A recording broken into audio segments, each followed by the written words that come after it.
and gentlemen, Mr. Robert Eglet. Thank you. Thank you all for coming this afternoon, and good afternoon.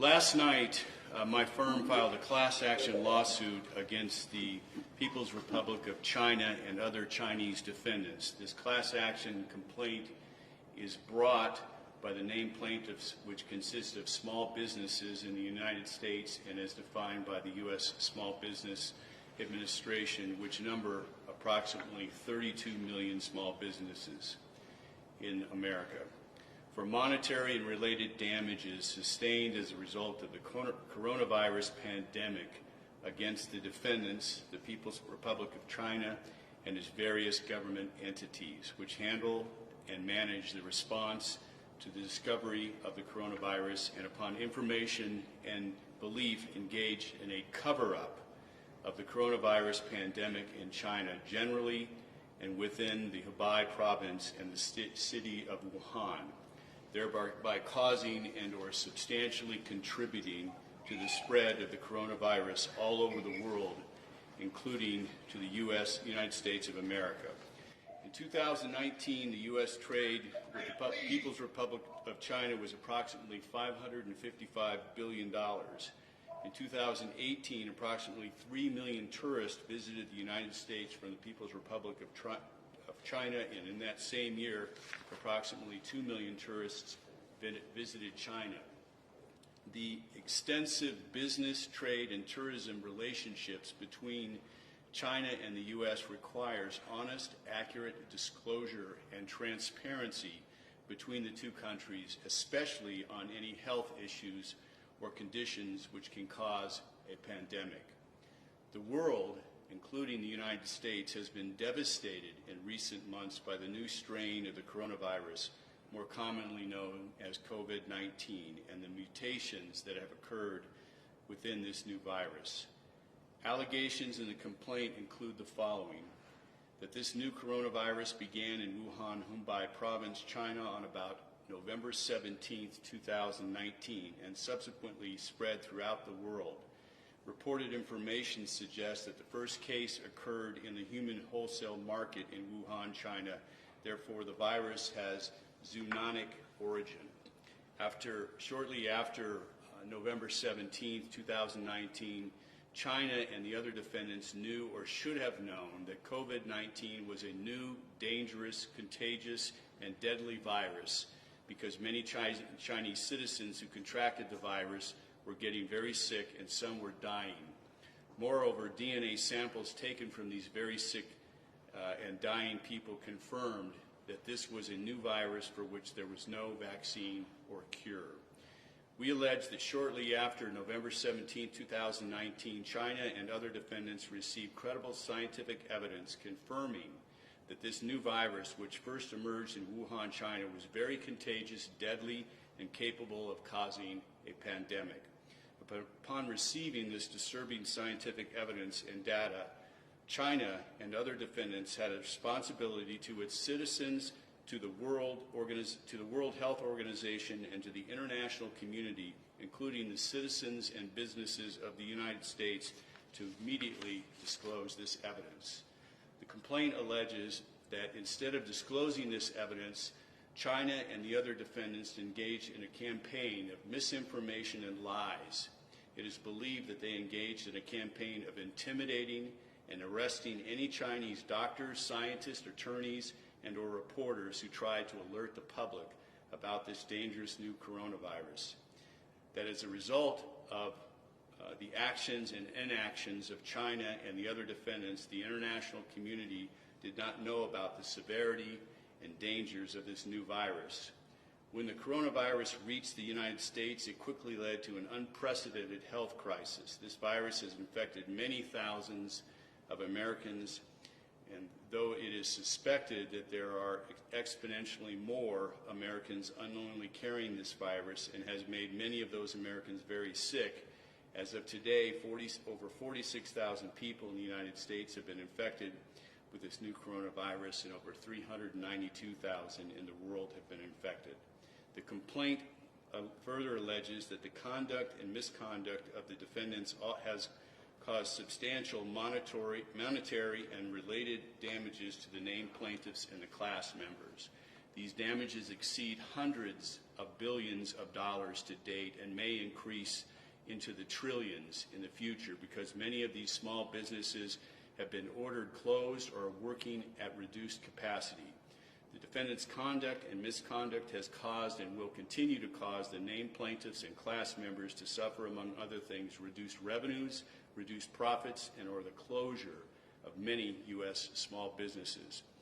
The U.S. federal courts have jurisdiction under the Foreign Sovereignty and Immunities Act of 1976, 28 U.S.C. Section 1602, throughout that section, and particularly the exceptions of Section 1605A for acts outside the territory of the United States in connection with a commercial activity of the defendants that cause a direct effect on the United States, and Section 1605A5 for money damages for loss of property occurring in the United States and caused by the tortious acts and or omissions of defendants or of any official or employee of defendants while acting within the scope of his or her office or employment.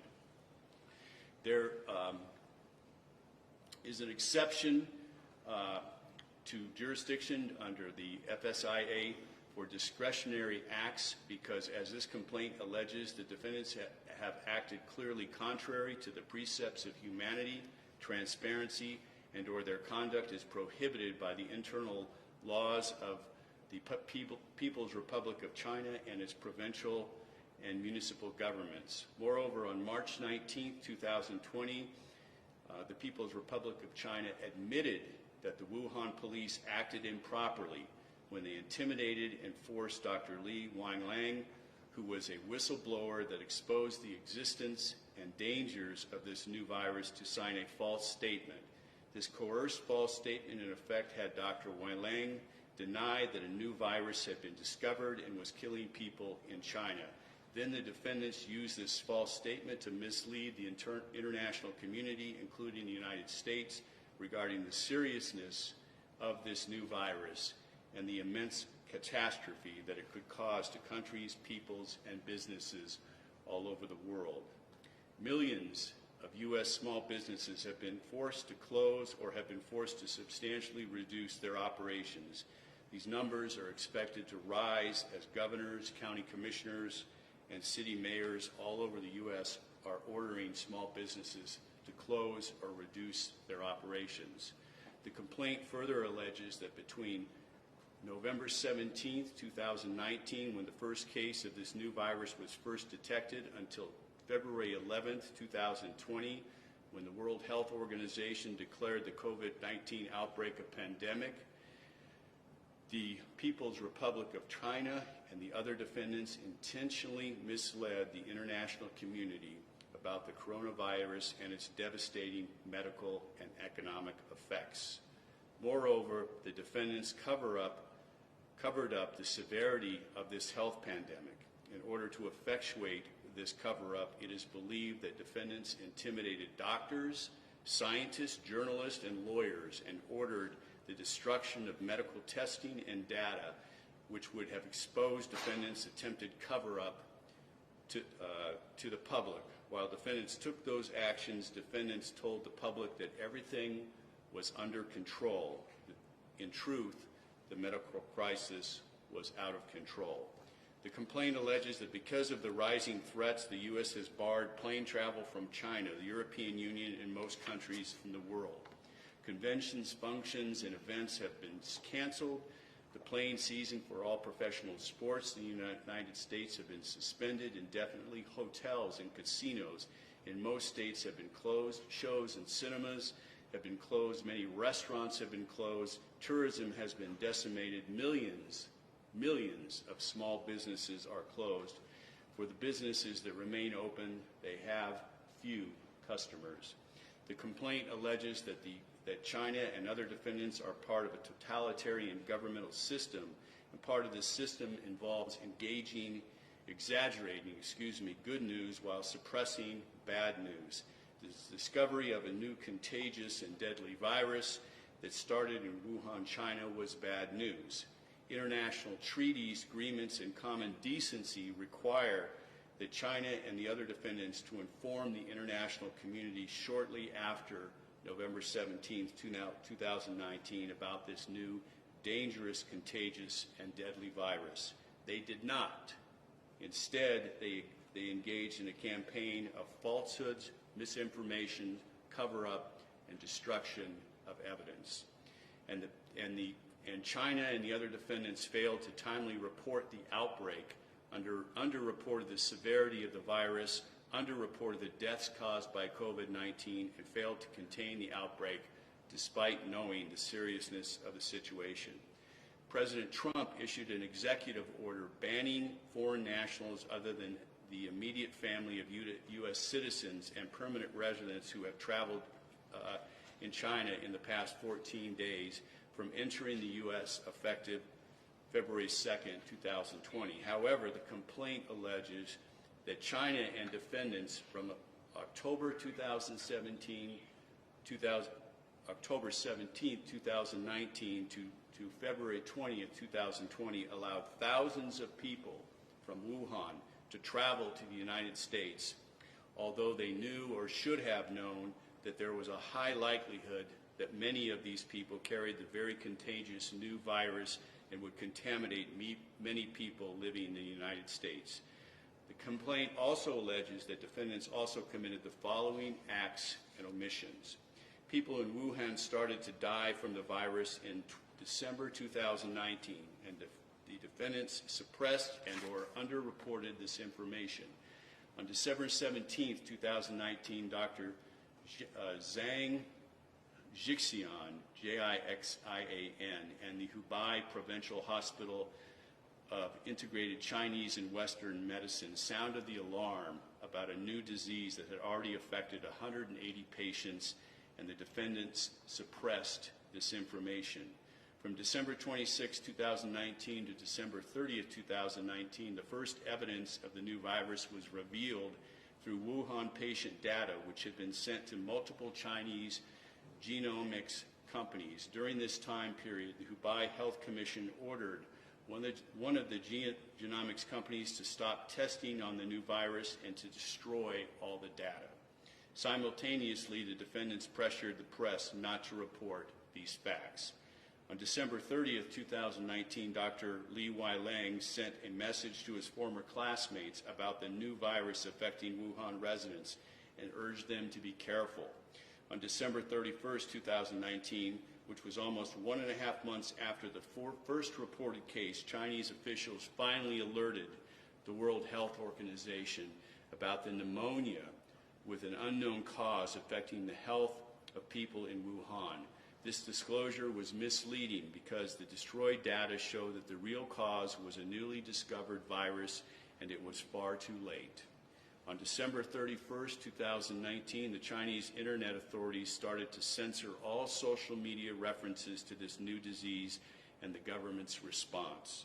On December 31st, 2019, the Wuhan seafood market, where the virus allegedly first broke out, was finally closed. Under the guise of disinfecting the area, governmental authorities failed to have doctors inspect the area and failed to swab individual animal cages or draw blood from the workers in order to determine the real source of the virus. On January 1st, 2020, 8 doctors, including Dr. Li, who had been disclosing the new virus, were detained and questioned by the police, who condemned them for making false statements on the internet about the new virus.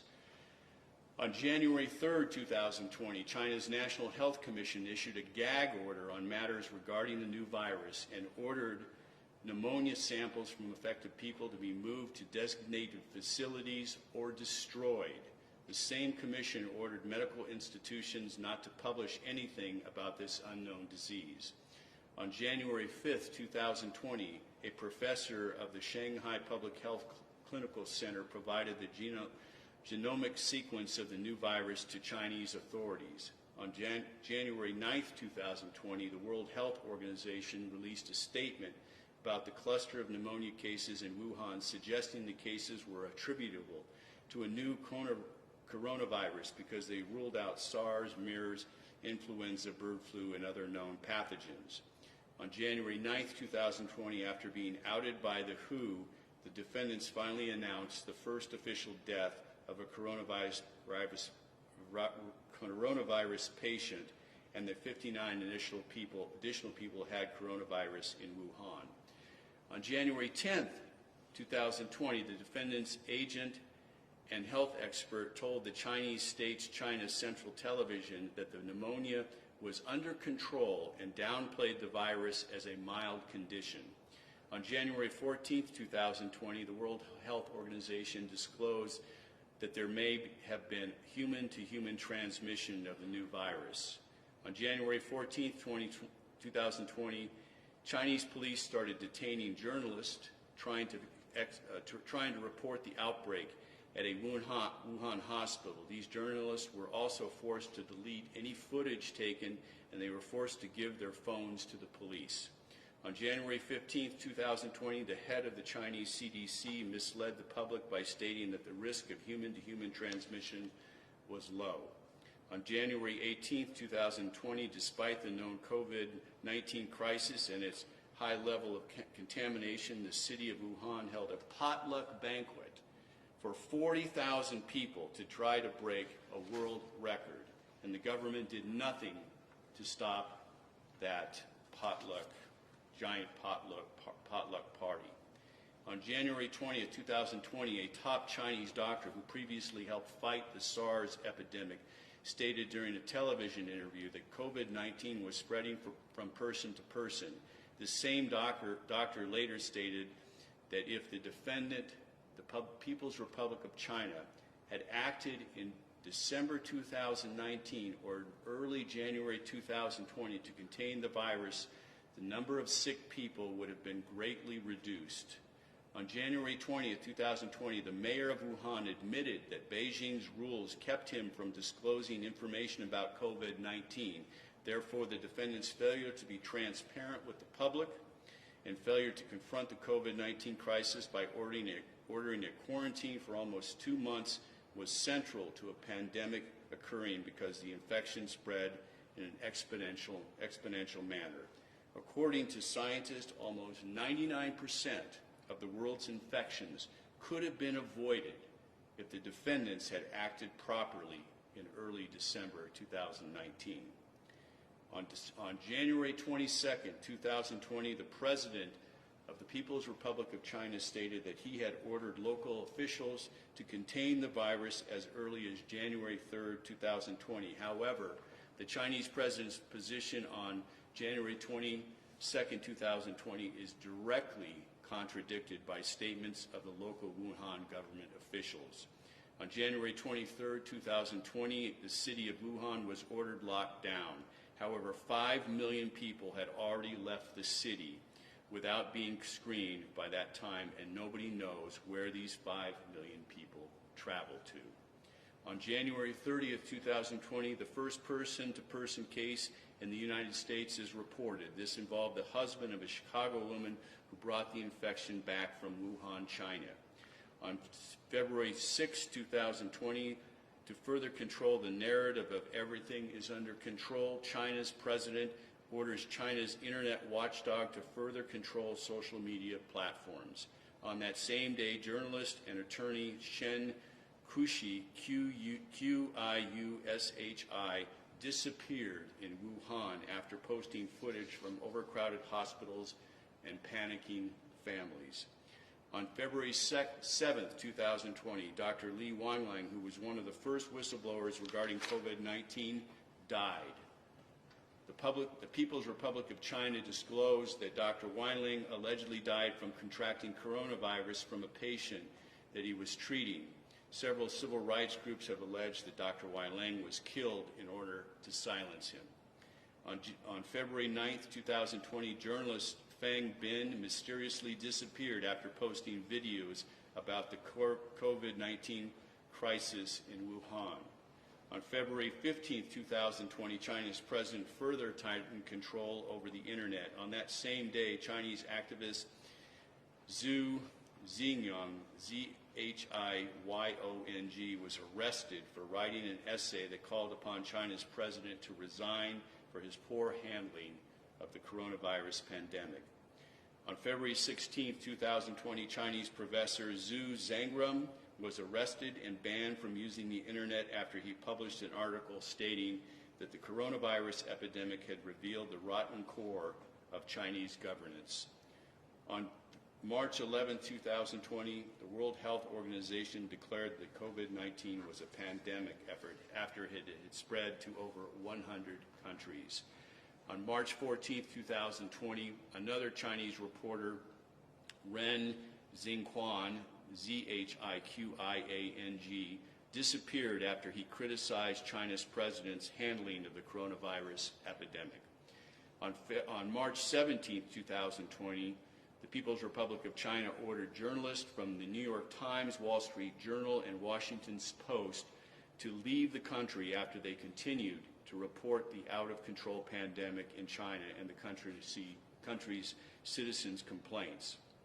On March 19th, after there was widespread unrest in the People's Republic of China, the government publicly announced that the Wuhan police had acted improperly when they had previously stated that whistleblower Dr. Wine Ling was spreading rumors about the coronavirus in early January 2020. However, even this admission was misleading because Dr. Wine Ling's first complained in late December 2019, and his statements pertain to the existence of a new and deadly virus.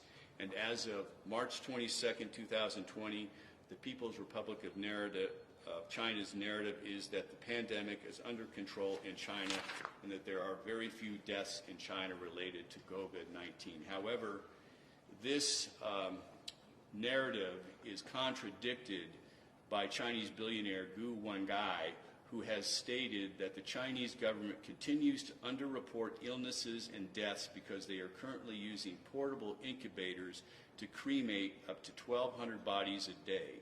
Significantly, Mr. Zhang's claims are supported by many scientists who seriously doubt that the People's Republic of China, which has over 1.3 billion people and had over 100,000 infected people only a few weeks ago, suddenly experienced a miracle that has resulted in no new deaths.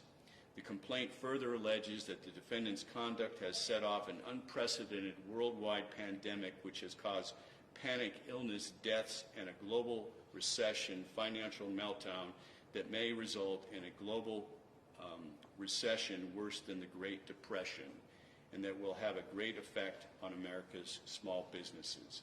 I want to stress and emphasize that this lawsuit and the allegations in it are against the government of the People's Republic of China and not the Chinese people.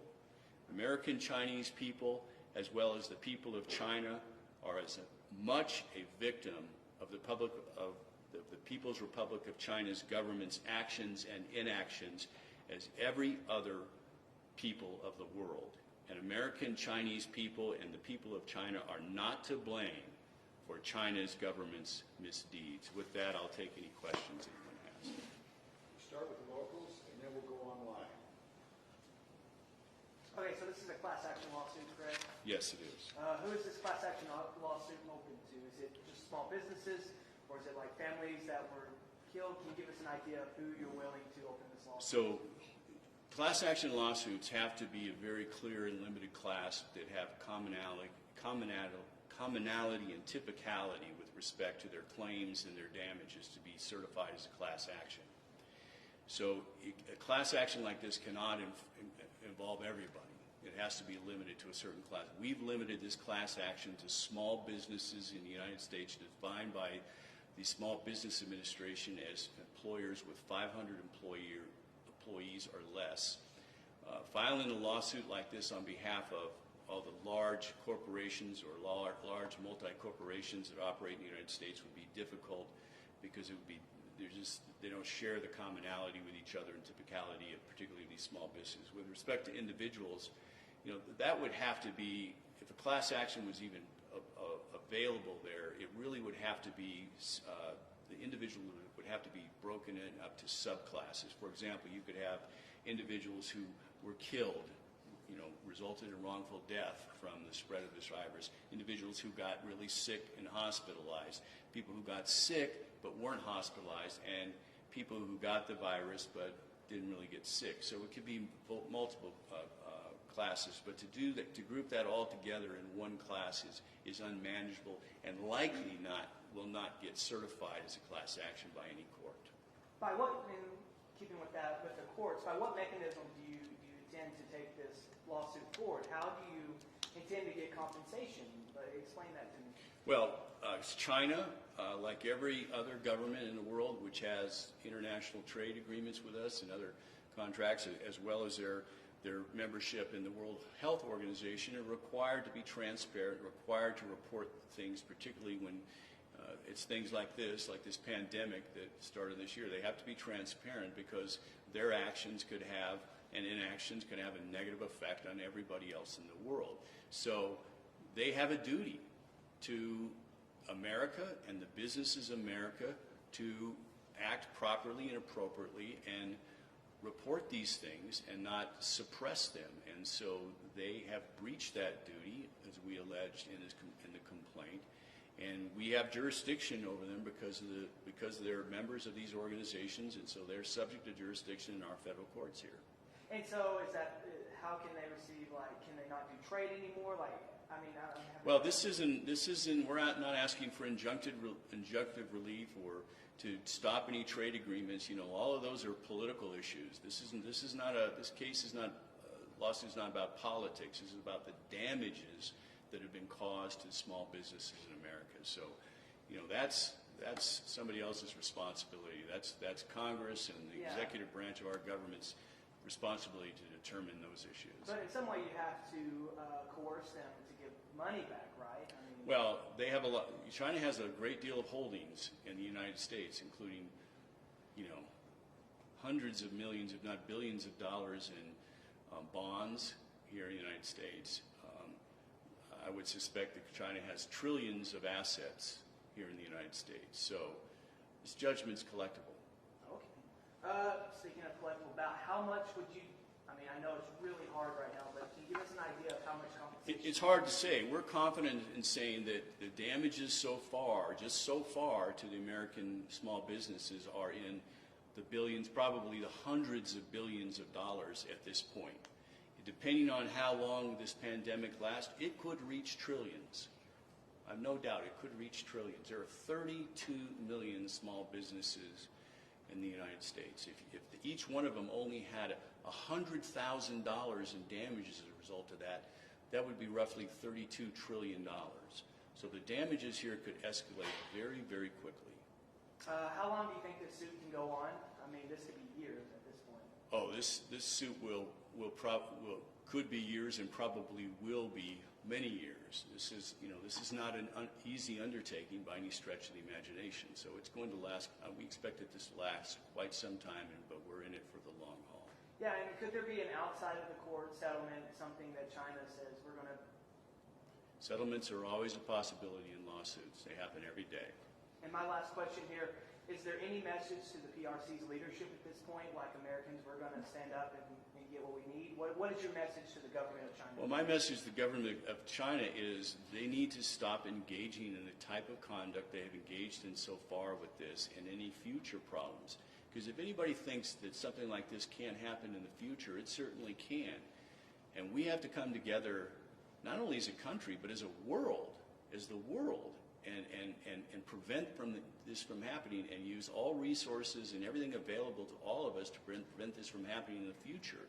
And that means being open and transparent with all your neighbors and all the other countries in this world, because we all occupy the same earth. Ultimately, it's just like any company that has had bad practices here, but it's an entire nation in this case, right? Right, exactly. Bottom line, what's the main goal for you, and do you think this lawsuit is enough for what it's cost? Well, look, no, this lawsuit is not enough, and I would expect there will be other remedies that occur because of this, political remedies that may occur because of this. But we had to focus on just the small businesses here in the United States. I'm a small business person myself here in the United States. And my firm, we were forced to go, fortunately, in my firm's situation, in most law firms' situation, we have technology nowadays that we can work remotely. We can work from home on our laptops or our home computers and log in to our computers at the office, and still, the courts have been basically shut down here in Nevada and most other places too, for hearings and things like that. Trials are all suspended, but we can still do work. Many, maybe most small businesses that are forced to shut down don't have the ability to work remotely. People who operate restaurants or hotels don't have the ability to work remotely. People who, have all kinds of small business, they don't have the ability to work remotely. They're not in the same situation, and they need help and they need compensation. Do you think anyone else should be held accountable? Maybe the U.S. government? I'm not. This case is against the People's Republic of China. I'm not going to get pulled into the fray on, what kind of job the U.S. or any of the state governments have engaged in. That's not my wheelhouse. I'm not a politician, so I'm not here to pass any judgment on any politicians in anywhere in the United States regarding the handling of this coronavirus. I imagine that will all be judged by the American people at some point. Is there a message you would like to tell maybe people listening to you out there? Obviously, we're all going through this. Anything you want to? Well, I think it's clear that we have to take this very, very, very seriously, and I think it's incumbent upon all of us to heed the request, in some case orders, of our mayors, our county commissions, our governors, and our federal government on what to do. And I think what they're doing with the social distancing is we're practicing here today, and you guys are standing quite a distance away from me, and away from each other. We have to continue engaging in that, because right now, at least, until there's a vaccine of something, some kind, discovered or invented, it's the only thing we can do. And small businesses, real quick, how can they start getting a hold of you? When are you going to open up the gates to them? Well, we have the class representatives right now. So unless a small business specifically opts out of this lawsuit, they are a plaintiff in this lawsuit. Okay, we've got a number of journalists online now, Mr. Eglet. If you could take some of those calls right now. Sure. Jordan, if you want to send them through. Can she hear you? Because I don't have a screen here, by the way. Jordan, we're ready to take some of the online calls. If you'd like to send them through, please. Sure. If anybody would like to speak up and ask any questions, you can unmute your microphones now and come through with those questions.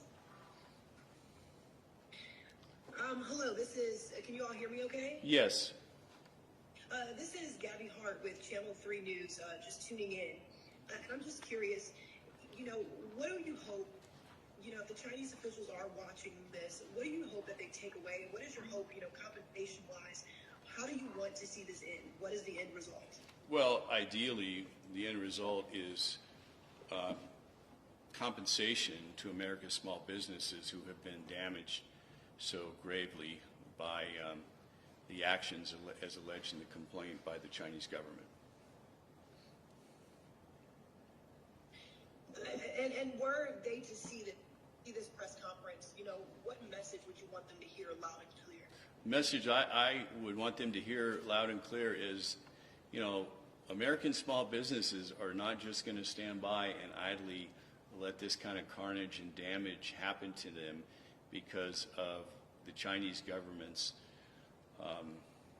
irresponsibility and the way they handled this outbreak and allowed it to. This could have been contained in the Wuhan province if they had taken the actions that should have been contained very early, and they could have stopped the spread of this virus throughout the world. And their actions and inactions, we believe, are largely to blame for the outbreak worldwide outbreak and the pandemic, and they should be held accountable and responsible, and we seek to hold them accountable and responsible by this lawsuit. And I would hope that this would be a moment for them to take a pause and realize that, maybe that they need to, in the future, to prevent something like this from happening again, they will learn from this and not take these same type of totalitarian steps that they did to suppress this information from the rest of the world. Mr. Eglet, you have a question on chat right now from David Ferrara at the Las Vegas Review-Journal. And the question is, how do you get around sovereign immunity? Well, under the Foreign Sovereign Immunity Act of 1976, there are exceptions when the foreign government engages in the conduct that they've engaged in here, and the sovereign immunity will not apply, in our view. Any other questions from anyone? Sure, there will always be challenges we receive in court, but we're prepared for them. Any other online questions that we can take right now?